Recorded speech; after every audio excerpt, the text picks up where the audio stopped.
Economics के question के बारे में समझते हैं। ठीक है, किसी को प्रॉब्लम होगी तो आप लोग पूछ सकते हैं। पहला क्वेश्चन है, राष्ट्रीय विकास परिषद का गठन। देश की आजादी के बाद देश के विकास के लिए एक संस्था बनाया गया जिसका नाम दिया गया राष्ट्रीय विकास परिषद। इसकी स्थापना 1952 में की गई। इसके अध्यक्ष प्रधानमंत्री ही होते हैं। अगला क्वेश्चन है, भारत का अंतिम पंचवर्षीय योजना 12वीं योजना थी जो 2012 से लेकर 2017 तक चली। इसके बाद जो है योजना आयोग का जगह नीति आयोग ने ले लिया है। हिंदू समृद्धि दर यानी हिंदू वृद्धि दर का एक मॉडल है जो मॉडल प्रोफेसर राज कृष्णा ने दिया। यानी भारत का जो विकास दर है वो हिंदू विकास दर कहलाता है, इसीलिए ये क्वेश्चन बार बार बनते हैं। अगला क्वेश्चन है, गरीबी हटाओ का नारा 5वीं योजना में दिया गया था। 5वीं पंचवर्षीय योजना में इंदिरा गांधी ने यह नारा दिया ना, लेकिन ये गरीबी हटी नहीं और आज भी देश में कहीं ना कहीं गरीबी किसी न किसी रूप में मौजूद है। उस समय की गरीबी और आज की गरीबी में बहुत अंतर है। उस समय खाने को भी लाले पड़े थे, लेकिन आज घर में सिलेंडर है, लैट्रिन है, पक्का मकान है, पेंशन है, पढ़ाई है, सुविधा है, हाथ में 5G एंड्रॉइड फोन है। फिर भी भारत के लोगों से कहा जाए कि चलो गरीबी रेखा से बाहर आओ, बोलते हैं नहीं मैं अभी गरीब हूं। आखिर कौन सी ये गरीबी है? आज की गरीबी और पहले की गरीबी में बहुत अंतर है। तो अब जो भारत में गरीबी है इसके रूप बदल रहे हैं। अब निरपेक्ष की जगह भारत की गरीबी जो है वो सापेक्ष में परिवर्तित हो रही है। इसके बारे में हम आगे बात करेंगे। आर्थिक नियोजन जो विषय है वो समवर्ती सूची में है। समवर्ती सूची यानी वैसी सूची जिसपे कानून केंद्र सरकार और राज्य सरकार दोनों में से कोई भी बना सकता है। जनसंघ के नेता के बारे में जाने। आज हमारे देश में जनसंघ अर्थात भाजपा ही शासन कर रही है, उनके कुछ नेताओं के बारे में जानेंगे आप लोग। महत्वपूर्ण है, जिसमें एक नेता है श्यामा प्रसाद मुखर्जी। कभी कभी भाजपा के लोग नारा लगाते हैं, जहां बलिदान हुए मुखर्जी वो कश्मीर हमारा है। जान लीजिए, भाजपा अपने पूर्वजों के लिए गए शपथ को हर हाल में पूरा करता है, चाहे आज करे या कल। कान खोल के सुन लेना कांग्रेसियों, लेगा जरूर भाजपा, बदला लेता है।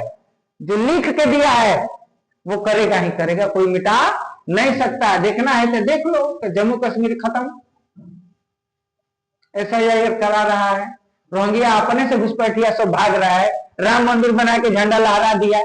तो जो कहा वो कर रहा है, उसमें कोई शक नहीं है। क्योंकि ये कांग्रेस और भाजपा में यही अंतर है कि भाजपा जो कहती है वही करती, लेकिन कांग्रेस जो कहती है वो कभी करती नहीं। और इधर है दीनदयाल उपाध्याय और उसके बाद अटल बिहारी वाजपेयी। अटल बिहारी वाजपेयी पहले व्यक्ति हैं जो भारत के प्रधानमंत्री बनने के बाद किसानों के लिए केसीसी का प्रावधान किया था, छोटा ऋण। तो प्रत्येक किसान को खेती करने के लिए ऋण की व्यवस्था कम ब्याज दर पर अटल बिहारी वाजपेयी ने पहली बार किया इस देश में। जन धन योजना का संबंध है पूरे देश को समावेशी विकास यानी समावेशी वित्त से जोड़ना, सबका खाता खोलना, सबको बैंकों से जोड़ देना ना, तभी ना किसी को भी कोई लाभ देना हो। डीबीटी आप लोग नाम सुनेंगे, डायरेक्ट बेनिफिट ट्रांसफर, यानी किसी भी तरह का कोई लाभ देना है तो कोई बिचौलिया नहीं होगा, डायरेक्ट उस व्यक्ति के खाता में चला जाएगा। इसीलिए खाता खोला गया था वित्तीय समावेशन के लिए। पूरा मॉडल की अवधारणा एपीजे कलाम द्वारा दी गई थी। पूरा मॉडल विकसित अर्थव्यवस्था में मुद्रास्फीति बहुत कम होने लगती है। जैसे जैसे देश विकसित होगा अर्थव्यवस्था में मुद्रास्फीति गिरती चली जाती है और विकासशील देशों के लिए लाभकारी होती है। यही मुद्रास्फीति विकासशील देशों के लिए बहुत ही लाभकारी होती है, लेकिन एक हद तक डबल डिजिट में मुद्रास्फीति नहीं होनी चाहिए। विकासशील देश में भी सिंगल डिजिट में होनी चाहिए। अगर डबल डिजिट में हो जाएगी तो उस देश की स्थिति और खराब हो जाएगी। इसीलिए सिंगल डिजिट में अगर होगी मुद्रास्फीति तो विकासशील देश के लिए बहुत बेहतर होगा, क्योंकि उसका विकास तीव्र गति से होता है।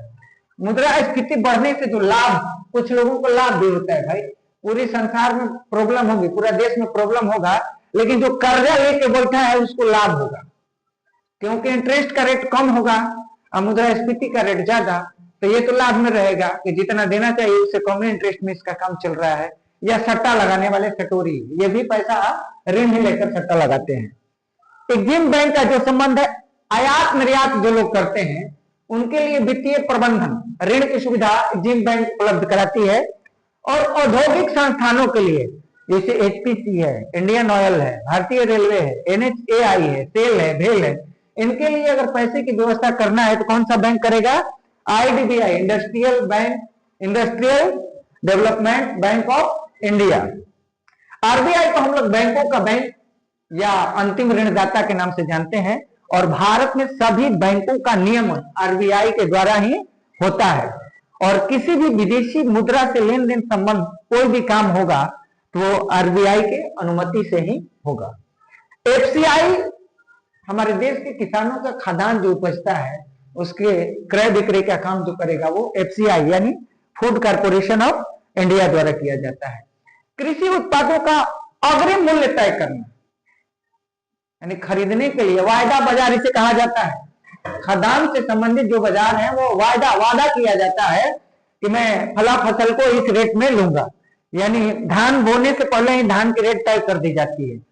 प्रत्येक फसल के लिए हर साल हमारे देश में सरकारी दर तय किया जाता है। वो सरकारी दर कृषि मूल्य एवं लागत आयोग के द्वारा तय किया जाता है कि कितना लागत है उसी के अनुपात में उसका खरीदारी रेट तय किया जाता है। बेसेल मानक का जो संबंध है बैंकिंग क्षेत्र से ना, बैंकों का ये स्टैंडर्ड है। निबोर एवं लिबोर ये बैंकों की रेटिंग एजेंसी है, क्रेडिट रेटिंग एजेंसी, इसका उपयोग अधिकांशतः इंग्लैंड में किया जाता है। फेमा फेरा ये दो कानून है, इसका संबंध है विदेशी व्यापारी कानून, विदेश के जो व्यापार होते हैं फॉरेन एक्सचेंज से रिलेटेड ये एक्ट है यानी कानून है। ट्रेजरी बिल का संबंध सरकार से है, वाणिज्य पत्र का संबंध निजी कंपनी से ना यानी बॉन्ड का। रेपो दर जो निर्धारित करता है वो आरबीआई करेगा, और एसडीआर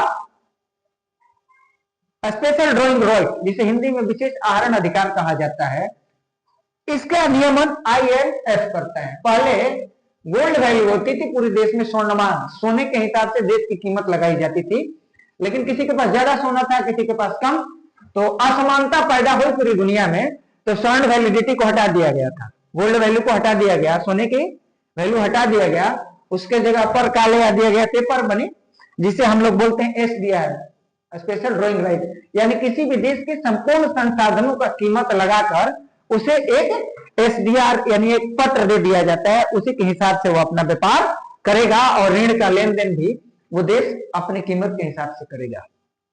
इधर कुछ क्वेश्चन हैं जो आप लोग को हमेशा आएंगे एग्जाम में। पंचवर्षीय योजना है और कार्य है जो फेमस है। पहली पंचवर्षीय योजना में कृषि को प्राथमिकता दिया गया था, दूसरी पंचवर्षीय योजना में भारी उद्योग सेल भेल घेल की स्थापना लगभग इसी में हुई है, बड़े बड़े कंपनियों की। पांचवी योजना में इंदिरा गांधी ने नारा दिया था गरीबी हटाओ, निर्धनता मिटाने का योजना था पांचवी योजना। आगे देखेंगे भारत में कुछ कार्यक्रम चल रहे हैं, कार्यक्रमों में जानेंगे। पीएम आशा यह स्वास्थ्य से जुड़ी हुई कार्यकर्ता है, यह शुरू हुआ 2018 में। पीएम किसान किसानों के लिए योजना 2019 में। पीएम किसान संपदा एक योजना आई 2017 में।